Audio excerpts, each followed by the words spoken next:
several onboard cameras for you. We're with the 1994 winner of the Brickyard 400, Jeff Gordon. And the race is on.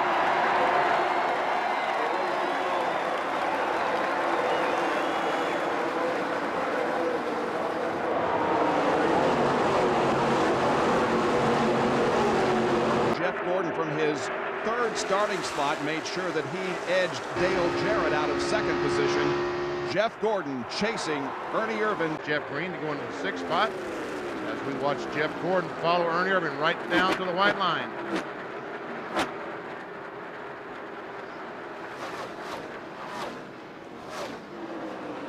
Jeff Gordon will celebrate his 27th birthday on Tuesday. He led the most laps here at Indianapolis last year, 156 total in the 4 years of the Brickyard 400.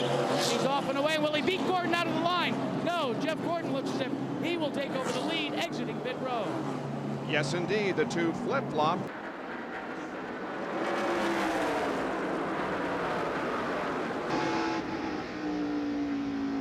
On board with Jeff Gordon, looking back on Ernie Irvan, or you try to when you get in that race car and strap in and go to work. And Jeremy Mayfield now is right on the back bumper of Jeff Gordon. Maybe he'll take a shot at him here as they move through the short chute between turns 1 and 2. This looks like the first Pocono race all over again. Jeremy Mayfield, his only victory in his career came at Pocono back in June. Jeff Gordon was second, but could not outrun the 12 car. Had his chances, could not do it. Jeremy passed him, went on to the victory. You saw Jeff Gordon move to the inside briefly and then back to the outside. He's simply trying to break the draft that Jeremy Mayfield has on him.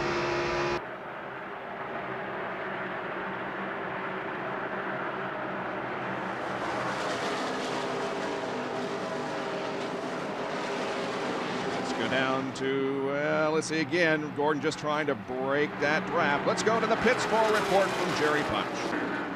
Fastest lap that time around was run by Jeff Gordon at 168.7, Mayfield at 168.4. Looks like Jeremy may be content here to follow Jeff. You know he isn't content. He's a race car driver. He wants to be up front, leading the race. He evidently feels like right now it's in his best interest to follow Jeff Gordon.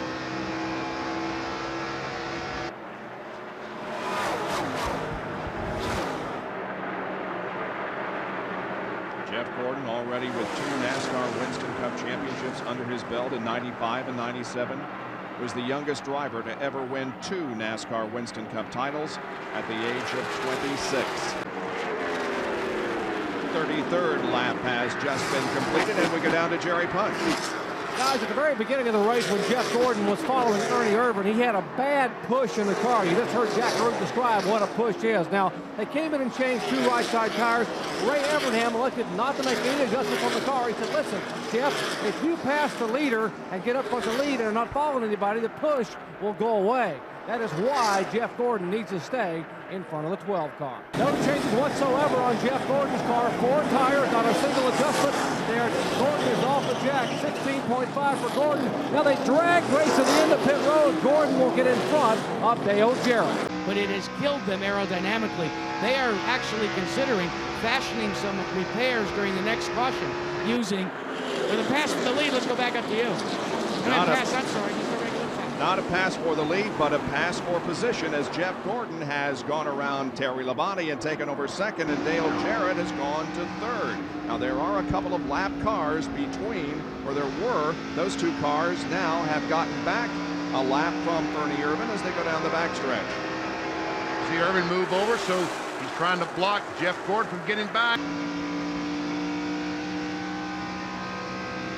Again, this is Jeff Gordon coming off the second corner with 4 fresh tires. The Skittles car in front only changed 2, but he goes by Kenny Schrader in the 33, puts him back a lap down. Jeff Gordon has finished 8th or better in 10 of the last 11 races, including 3 wins. That's one of the reasons why he has reassumed command in the point standings. chasing down Ernie Irvin. These guys have raced together for many laps in the short history of the Brickyard 400. They sure have. In the inaugural year, they raced side by side until Ernie cut a tire down, allowing Jeff to coast home for the victory.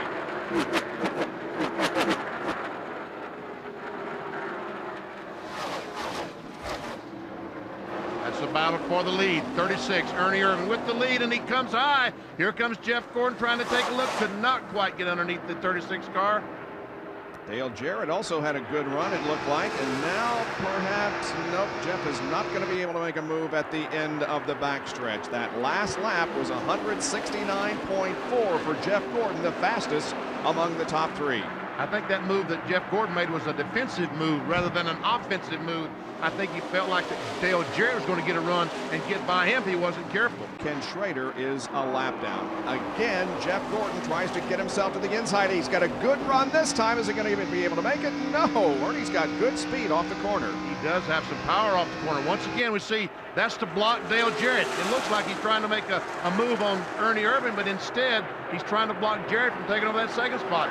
I think right now that Gordon is faster than Ernie, and he's concerned that if Jarrett gets by him and gets by Ernie easily, that Jarrett will drive away while he tries to get by Ernie. Gordon trying to protect that inside line. That's where you want to be when you get to the corner. Here they come down the straightaway. The first three, and then Jeff Burton, who is back in the 42nd position after transmission problems. Hey guys, prior to that pit stop. Oh!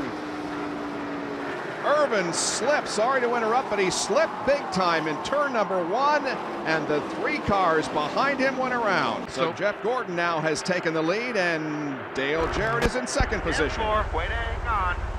He was trying to make you lose. He wanted it. That's Irvin's spotter. Irvin's crew chief said that Jeff was really trying to make you lose because he wanted that number one spot. Both of these cars were very close in terms of speed, about 168.5 miles an hour. Jarrett just a tick of the watch faster than Jeff Gordon on the last lap. Bob Jenkins communications a moment ago from Ray Evernham to the leader, Jeff Gordon. He says, don't abuse the car. Save the car. If you have to, let him go. They have called Jeff Gordon to come in this time by, but they're waiting to see possibly if Ward Burton will make it back, and they will get a caution flag. Still no caution flag, and Gordon's car being looked at as they look up toward turn 4. The crew last time by said, Jeff, next time, come in, but they are like you, are watching to see if the 22 car will make it back to pit road. It looked to me like Jeff Gordon got his car loose coming off that second corner. It's like there was something there, or maybe he just got loose, but Jeff Gordon doesn't make those mistakes. He rarely makes those mistakes. Ward Burton did make it into the turn 3 exit road. So maybe no caution here. We're watching Jeff Gordon to see if he chooses to come in for the stop. Yes, he is. Here comes Gordon down pit road for the green flag stop. And guys, Jeff had complained that the car was loose in and tied off. They were also a little bit concerned about the right rear tire. And as Benny commented a moment ago, Gordon said the car was beginning to slide a little bit in the corners. He comes down deliberately at 55 miles an hour. Don't want to get a speeding penalty here on pit road and cost you a chance at winning a second Brickyard 400 now. Crew will scamper over the wall, go to the right side tires. Let's go to Jackaroo. Well, Jerry, we may have a problem with our leader. The 88 just radioed in. DJ Jarrett said, I think I'm out of fuel. He's crawling around out on the racetrack right now, and it looks as if Jeff Gordon will complete his stop. Let's go back to you. All right, left side tires on Gordon's car. He is down and away. And as Gordon goes by, the Quality Care crew, Jackaroo, are shaking their heads back and forth, indicating they are not happy. Apparently, that may have been the case for Jarrett. When you run out, and here is Jeff Gordon putting a lap on Jarrett. When you run out here at the south end of the racetrack, it is a long way around. Wow. And here goes Mark Martin. This is for the lead. Martin pulling alongside Jeff Gordon at the end of the backstretch, and Jeff Gordon has him by about a half a car length. Ernie Irvin is coming right behind Mark Martin. Also a little paint traded there maybe as they move through the short chute up between 3 and 4, and they're still side by side for the lead. Jeff Gordon and Mark Martin come off corner 4. Let's see who's going to win the race down to the line. And we see Mark Martin and Erwin making some contact off 20. Here's Irvin on the outside of Irvin. Irwin on the outside of Irvin. Did I say that correctly? Kenny Irwin in third position here. Gordon still has the lead. Jeff Gordon ran a lap on the outside of Mark Martin to retain the lead. Wow, that was big. Jeff Gordon has led 41 of the first 96 laps. Here we go again. Once again, Dale Jarrett, that 88 car, trying to get back up front, trying to get another lap back. Jeff Gordon gets a great jump on Jarrett, and even Mark Martin, the second place car. Jeff Gordon has led the most laps so far in this race. Here's Mark Martin once again for the lead. Jarrett gets the lap back. Mark Martin a half a car length ahead entering the corner, and he comes out a full car length behind. Jeff Gordon able to stave off the challenge of Mark Martin. Look now at Dale Jarrett as he is pulling away from Jeff Gordon and put him now only one lap back. This is the leader, Jeff Gordon. He's saying, thank goodness that 88 car ran out of gasoline, because he is very, very fast. Other than that, it's just a nominal stop here. And we see Mark Martin is having a slow stop. 21.5 seconds. Look at Jeff Gordon, 16.6. Ernie Irvin, 19.3. Ernie will go back to about 5th spot. And Jeff Gordon looks like may come out with a lead with a great pit stop, 16.6. Just an unbelievable piece of work by the Rainbow Warriors, getting Jeff Gordon in and out in 16.5 seconds. We talked about the possibility of history repeating itself in 1994. Jeff Gordon qualified third and won it today. He started third, and he is poised. Behind me, Ray Evernham says they have made their final stop. The car is dialed in. They have fresh Goodyear Eagles all the way around, a full tank of fuel. It's all up to the young man in the seat. Evernham doesn't look like he's too worried that they can't hold on and possibly win it. And Skinner gets by Jarrett. Here comes Jeff Gordon on the inside of Dale Jarrett. Here comes a battle for the second spot between Jeff Gordon and Mike Skinner. Gordon is looking. Is he there? Yes, he's there. Jeff Gordon in second position now. He has one car now no cars between himself and Dale Earnhardt, the leader.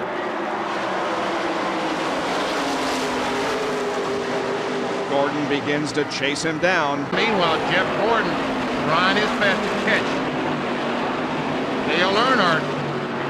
The interval officially 38 hundredths of a second, but it's more like 4 or 5 car lengths, and that interval is shrinking as Gordon has a good run coming off the second corner and down the backstretch.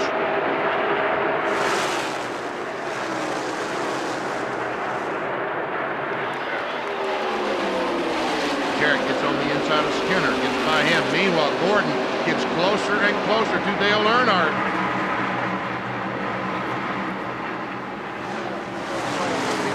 These fans are going crazy when Jeff Gordon gets by Earnhardt. He's still a very popular driver here in his former home state of Indiana.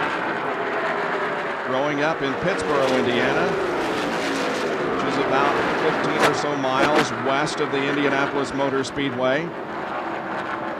Coming here so that he can have a better shot at driving sprint cars at the age of 13. Look at that last lap. Jeff Gordon, 171.2 miles per hour. He's there, right on the back bumper of Earnhardt.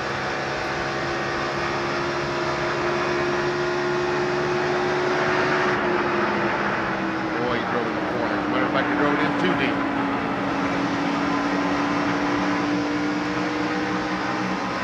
Off the corner, gets a good grip, good run off this corner, tries to close in.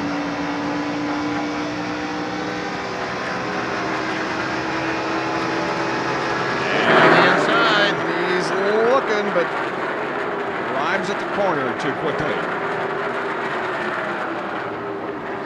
Oh, he's looking this time. He's there. He's got him. Jeff Gordon goes in the lead. He's got him. Jeff Gordon takes the lead on the 127th lap. And here comes Jarrett on the inside of Earnhardt. Still trying to get that final lap back. He positions himself between Gordon and Earnhardt. Listen to those folks in turn 3. Jeff Gordon won the largest purse in NASCAR Winston Cup history of $613,000 when he won here in 1994. He is looking at a huge payday if he can win this race, including the $1 million No Bull 5. Guys, Jeff Gordon just radioed a moment ago to Ray Abraham and said, tell the NASCAR official I've got oil on my windshield. Somebody out there is putting oil on the racetrack, and I'm getting a windshield of it. So they went over and told the NASCAR official. Now all the observers have been alerted around the racetrack to watch and see. I'm sure he probably doesn't want a caution flag because that would mean the 88 car will be on the lead lap and be able to come in again. But if there's oil on the track, they may not have any choice. Guys, updating the oil situation, Jeff Gordon commented on a minute ago. He radioed and said he thought he saw oil on the racetrack. Well, some of the crew members, as I told you, ran over to grab the NASCAR officials, and then before they grabbed them, the senior crew member here, Ray Abraham, said, hey, Jeff, we don't need a caution flag. That's the worst thing that could happen. Gordon replied, what oil? I don't see any oil. Jeff Gordon has won at Rockingham, Bristol, Charlotte, Sears Point, and Pocono.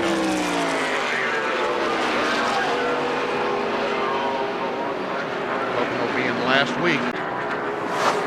Gordon continues to drive like he's on a rail out there. Last lap, 168.199, faster than any other car.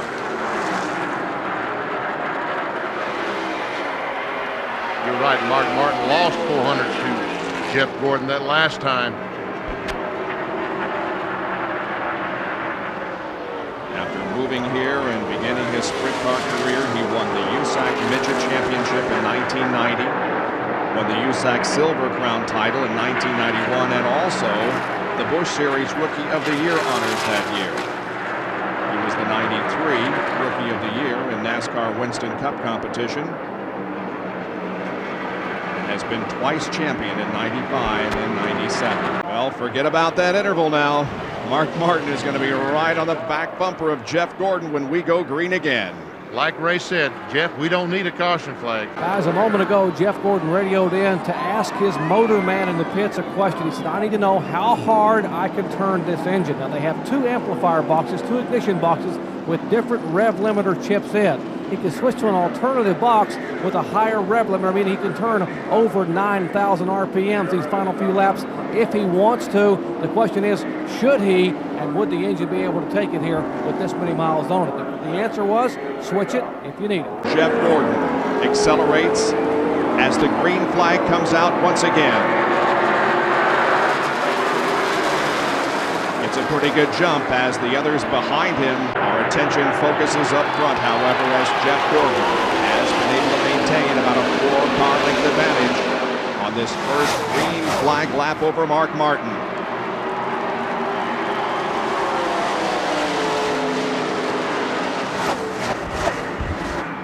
Six laps to go.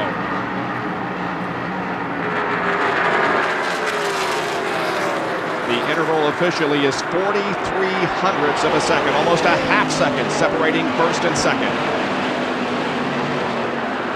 Jeff Gordon averaged 167 miles per hour that lap, even considering having to restart. Caution is out.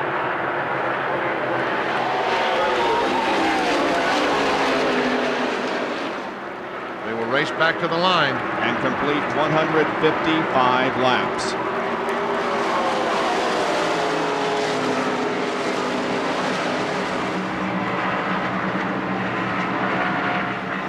Here's the checkered flag, or the caution flag being given to Gordon. Here's the leader, Jeff Gordon. You're right in with him. There's a second place car, Mark Martin, right behind him. Both cars a chance to pick up $1 million bonus if they can get to the checkered line, checkered flag first. Green flag waves, back to racing for 3 laps at the Brickyard. Oh, and a crash up in the straightaway, and this may end things. Several cars involved in an incident before crossing the start-finish line. But the problem is, Bob, there's a car sitting there, and they've got to. Now Nemechek is moving. I thought they was going to have to drive through a car sitting on the racetrack because they're racing back to the line. The first one back wins. The caution flag is out, but remember, and so Jeff Gordon is going to have to make sure that he keeps Mark Martin and Bobby Labonte behind him. Here they come off of corner number 4. And Ricky Rudd's car is very badly damaged as the caution is out, and Jeff Gordon will cross the line first to complete lap 158. 2 to go, and that could have been it. The crowd is sensing a win by Jeff Gordon.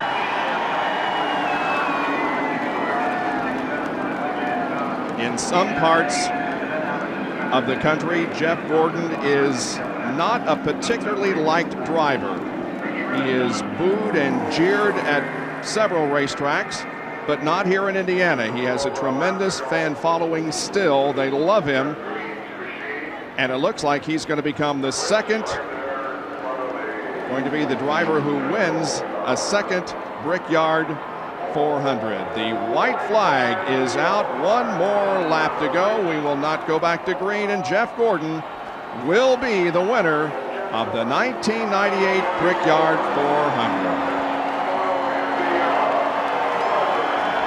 All right, Ray Evernham getting ready to watch as these cars come by. He says even with the fact that there's no way they can lose this race, his personal superstition is not to talk into the checkered flag.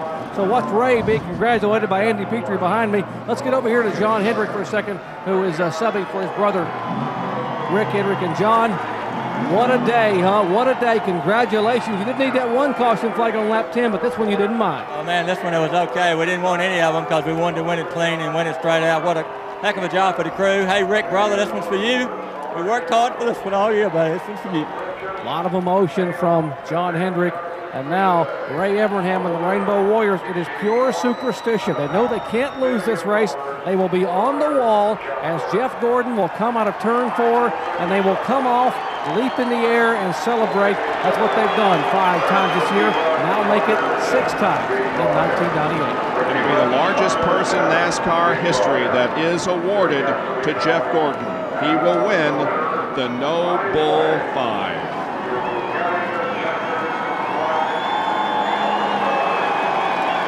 Jeff Gordon is going to become the first repeat winner of the Brickyard 400, taking honors here in 1994.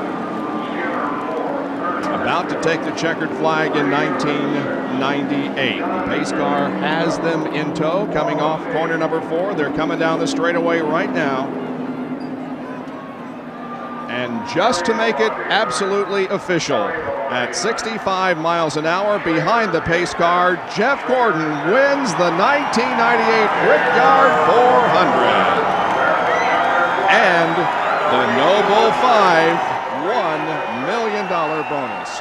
We will be back to talk with Jeff Gordon in just a few moments as he is cheered by the crowd. And there is the man of the day.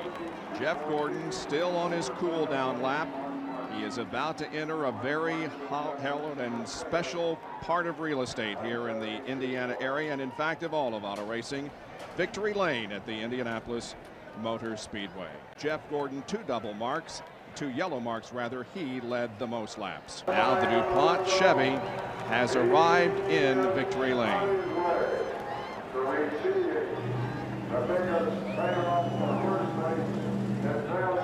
You can hear the engine has been extinguished. Jeff Gordon pausing for a moment with Max Helton from MRO Ministries.